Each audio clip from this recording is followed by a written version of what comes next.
자, 외모영사직에 대한 대략적인 말씀을 드리고 수업에 들어가도록 하겠습니다. 과목을 보면요, 다 아시겠지만 법 과목이 두 과목이 있고요, 헌법이 있고 국제법이 이렇게 있고요. 그다음에 중요한 게 이제 어학 과목이 세 과목이 있는데, 영어, 국어 이렇게 제2외국어, 그다음에 한국사하고 국제 정치학 이렇게 있습니다. 어학 과목이 세 과목이기 때문에 외모영사직에서는 이 부분이 상당히 이렇게 중요할 수 있고, 이렇게요. 그래서 개인적으로는 이 제2외국어를 전공하신 분들이 상당수 많이 들어오기 때문에 제2외국어가 안 돼 있으면은 상당히 애를 많이 먹을 겁니다, 이렇게. 그래서 이 부분에 대해서 어떻게 이제 공부를 할 건지 구체적인 답을 내놓으셔야 될 겁니다. 전공하신 분들은 거의 95점 내지 100점 가까이 이렇게 점수를 맞기 때문에, 만약에 전공하지 않으신 분이 이 외무 영사직 때문에 제2외국어를 시작한다고 한다면은 1년 사이에 이렇게 많이 금방 올리기가 쉽지 않습니다. 따라서 이 부분에 대한 대책을 세우시는 게 좀 중요하고요. 그 다음에 또 변수일 쓰는 게 이쪽 부분이 이렇게, 이 두 과목이 상당히 이제 변수일 수 있기 때문에 이 부분이 잘 정리가 돼야 되고요. 근데 보통 학교 가시는 분의 전략은 고민을 여러분도 하시겠지만 7과목 중에서 한 두세 과목 정도, 이 두세 과목 정도가 90점 내지 95점 이렇게 올리는 것이 상당히 필요하고, 이렇게요. 그때 유력한 것은 제2외국어를 전공하신 분들은 이 과목하고 이 과목이 이제 이렇게 좀 쉽습니다, 이렇게요. 그래서 국제법 같은 경우는 단기간이라고 한다면은 짧게는 2개월 정도만 해도 90점 가까이 갈 수 있는 그 정도의 과목입니다. 이렇게 집중력을 발휘하게 되면은.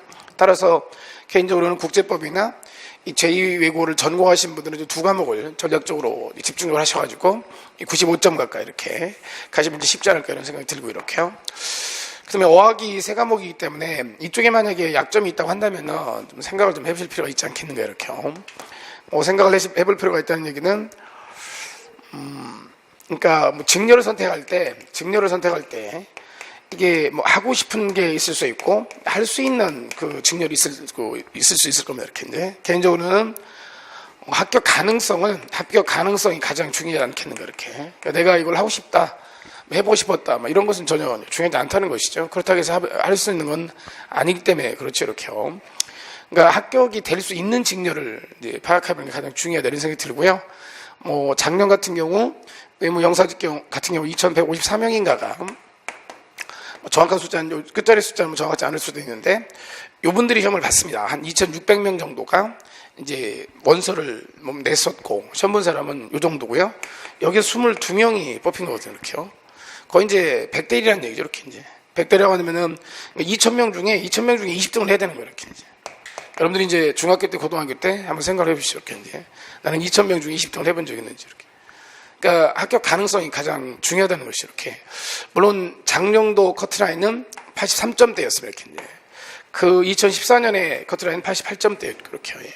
아마 올해는 한 85점대 정도가 이렇게 예상이 되는 것이고, 그렇게. 예. 모든 7급 직렬 중에서 가장 높은 커트라인을 가지고 있는 게 이제 외무 영사직입니다, 이렇게. 그래서 개인적으로는 어떤 직렬을 선택할 것인가는 한번 해보고 싶었다, 이렇게. 이제. 그리고 내가 어느 대학, 어느 과를 다니고 있는데, 7급도 내가 지금 낮춰서 하는 건데, 7급 중에서는 가장 잘 나가는 걸 해야 되지 않겠느냐. 전혀 이제 선택에 있어서 이성적이지 않은 판단을 하고 있다라고 여기지고요. 그래서 합격할 수 있는지를 가장 먼저 따지시고, 이렇게. 그러니까 합격 가능성이 이제 가장 높은 거를 선택하는 거고, 그 다음에요. 그래서 그 합격 가능성이 커트라인을 계속 내가 낮춰야 된다면은 그렇게 하시라고, 이렇게. 그러니까 이제 외무 영사직이 마음에 든다? 외교관. 간지 작살 해보고 싶다. 그런 것으로서 해볼 수 있는 그런 일은 아니라는 걸, 이렇게. 합격을 해야 할 거 아니겠습니까? 이렇게요. 그러니까 2,000명 중에 20등을 해야 되는 거예요, 이렇게. 여러분들이 이제, 아까 잠깐 얘기했지만 중학교나 고등학교 때 이 등수가 나왔냐고요. 100명 중에 1등을 할 수 있겠냐고, 이렇게. 그런 확률이거든요, 이렇게. 대부분 허수가 아니겠네, 이렇게 생각하는데요. 떨어지는 사람 다 허수입니다, 이렇게. 이제. 그러니까 여러분들도 떨어지면 허수라고, 이렇게. 이제. 대부분들은 이 중에 절반 이상 허수지 아니겠느냐. 예, 여러분들 허수일 수 있다, 이렇게. 이제. 대부분 다 그렇게 생각하니까, 이렇게. 냉정할 좀 필요가 있고요. 그러니까 직렬 선택에 있어서, 그러니까 이걸 파악하고, 그 다음에 이걸 찾는 것이, 이렇게. 이걸 우선시하지 말라고, 이렇게. 하고 싶은 일이 문제가 아니라, 뭐 여러분들 아시죠? 우리나라가 OECD 34개 국가 중에서 이 비정규직의 비율이 가장 높습니다. 50% 이상이고요. 그러니까 합격될 수 있는 것 중에서 하고 싶은 거 이렇게 접근해야 되겠죠. 이렇게. 아까도 얘기했지만 나는 어느 대학 정도 나왔고 좀 알아주는 대학이 있고 알아주는 과인데 이 정도 해야 좀 면이 서지 않겠느냐. 전혀 이성적이지 않다고 이렇게요. 가장 중요한 거는 할 수 있는 거예요. 만약 할 수 있는 게 뭐 7급이 안 되면 더 내려가야죠. 이렇게 이제 개인적으로는요. 올해든 내년이든 여러분들이 이제 공무원 시험 그래서 이 직렬과 유사한 게 있으면 다 보셔야 됩니다. 이렇게 9급이든 7급이든 다 봐가지고 뭐라도 한 합격을 하셔야 된다. 이렇게 이제. 그래야 좀 여유가 좀 있을 거라고 이렇게. 만약 여러분들이 나는 진짜 외무 영사직을 하고 태어났다. 그러면 뭐 2년이 걸리든 3년이 걸리든 계속 해야 되겠지만 사실 그렇지 않지 않습니까? 외무 영사직 뭐 하는지 모르시죠? 아시나요? 여러분들이나 뭐 저희 세대 뭐 비슷할 것 같은데 대학에서 무슨 과, 내가 지금 과가, 내가 지원한 과가 어떤 일을 하는지 정확히 알고 가셨나요? 혹시 가봐서 안 거 아닌가요? 가보니까 이런 거 하더라. 이런 것도 하는 데였어? 보통 그렇게 하지 않았나요? 내가 과를 선택하는 데 기준은 그 과의 내용이 아니라 점수이거나 이랬을 가능성이 상당히 높은 거 아니겠습니까? 이렇게 이제.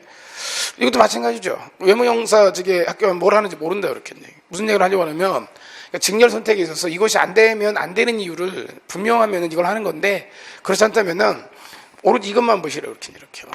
그리고 이 합격 가능성이 나한테는 7급이 없다. 그럼 내려가는 겁니다. 9급이고요. 그 중에서도요. 직렬 중에서도 가장 이제 가능성 있는 걸 찾는 거라. 이렇게.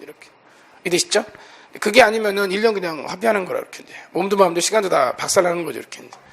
대단히 중요한 시점에 와 있는 거고, 그래서 이제 가장 중요한 판단 기준은 합격할 수 있느냐.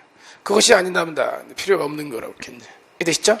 물론 합격하면은 뭐 좋죠. 이제 보통 이 외무 영사직 합격하면은 외교부에 이제 들어갑니다. 이렇게 배치를 저쪽에 받습니다. 강화문 앞에 있는 그 정부 총합청사에 이렇게 출근하게 될 겁니다. 이렇게. 보통 그다음에 1년 정도, 2년 정도 연수를 지나면은 국내에서 2년, 해외에서 3년 이렇게 왔다 갔다 하게 될 겁니다. 이렇게 이제 이것도 한번 좀 잘 생각할 필요가 있습니다. 이렇게 젊어서 뭐 싱글일 때는 상관이 없겠지만 만약에 애가 태어나고 결혼해서 애가 태어나면은 애 교육도 이제 생각하셔야 되겠죠. 특정 국가에서 나는 혼자 있고 와이프하고 애들은 기러기 할 수도 있는 뭐 그런 상황이고 이렇게 이제 여러 가지를 판단해서 이렇게 결정을 하셔야 될 겁니다. 이렇게요. 그러니까 이 외무영사직이 내가 이제 뭘 하는지를 갖다 정확히 알아본 다음에 하는 것이 나을 것 같고 물론 계속 반복되는 건 이거야. 이렇게 합격할 수 있느냐. 그리고 모든 직렬에서 언제나 외무영사직이 1등 아니면 2등이었습니다. 이렇게 이제 커트라인 수준으로. 검찰행정직 아니면 외무영사직이었거든요. 이렇게 상당히 실력 있는 사람들이 많이 들어옵니다. 이렇게요. 그리고 실력 있는 사람들의 핵심은 아까도 얘기했지만 이쪽이죠. 이쪽이 뭡니까 이제 전공하신 분들은 과목이 하나 이제 줄어든 겁니다. 그분들은 6과목인 거예요. 이렇게 전공하신 분들은 안 한 분들은 7과목이 아니라 8과목이 될 가능성이 많습니다. 2배 이상을 해줘야 될 것이기 때문에 이렇게요. 이해되시죠? 그러니까 이 자신에 대해서 너무 과대하게 평가해서 1년 내에 이제 뭐 이렇게 접근할 수 있다. 뭐 이렇게 될 문제는 아니라고 이렇게 접근할 수는 있죠. 다른 사람처럼 한 80점까지는 금방 할 수 있겠죠. 근데 합격에 필요한 점수는 이 상위권에 있는 전공하신 분들하고 붙어야 되는데 1년 내에 할 수 있겠냐 이렇게 이제. 영어 몇 년 하셨나요? 금방 되던가요? 그 얘기거든요. 이렇게 냉정할 필요가 있다는 것이 이렇게. 그러니까 이 외무 영사직을 위해서 뭐 중학교 때 또 뭐 고등학교 때 잠깐 뭐 이렇게 해봤는데 이번에 이렇게 해보려고 한다. 좀 고통스러운 시간이 좀 길게 될 거라고 이렇게 이제. 그 고통은 합격 가능성을 점점 잃어간다는 측면에서 나올 가능성이 크고요. 이렇게 이제. 그러니까 하지 말라는 얘기는 아닌데 한번 되돌아볼 필요는 있다는 것이 이렇게 이제. 그리고 정확하게 구체적으로 접근할 필요가 있다는 것이 이렇게 이제 이렇게요. 그러니까 이 보통 뭐 학원에서 이렇게 또는 뭐 친구들이 얘기할 때는 뭐 쉬운 과목이 있다더라. 뭐 그러면 뭐 얼마 하면 금방 된다더라. 되겠죠. 80점까지는요. 80점은 떨어지는 점수라 이렇게 이제. 80점은 뭐 개나 줄 점수죠. 여기 뭐 커트라인에서는 쓸데가 없는 점수잖아요. 이해되시죠? 그러니까 어떻게 할 건지를 한번 생각을 해보시라고 이렇게. 그러니까 만약에 내가 전력 과목으로서 90점, 95점짜리 이렇게 과목이 있다. 그럴 경우 이제 만약에 이게 세 과목이다. 그러면은 이제 뭡니까? 제2외교를 75점 내지 85점에 걸어도 되겠죠. 이렇게 이제. 그렇지 않다고 하면은 최소 그러니까 80점 내지 85점 이상을 여기다 걸어야 돼. 이렇게 이제. 그게 이제 금방 되겠네요. 이렇게 이제.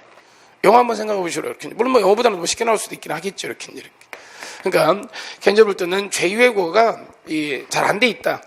그러면은 시작하기 전에 직렬을 한번 바꿔보시라고 이렇게 할 수 있는 걸로 이렇게요. 그게 가장 유리할 거라고 이렇게 이제. 아니면은 구체적으로 이제 내용을 쓴 방법을 찾든가 이렇게 이제. 이게 가장 중요해요 이렇게 이제.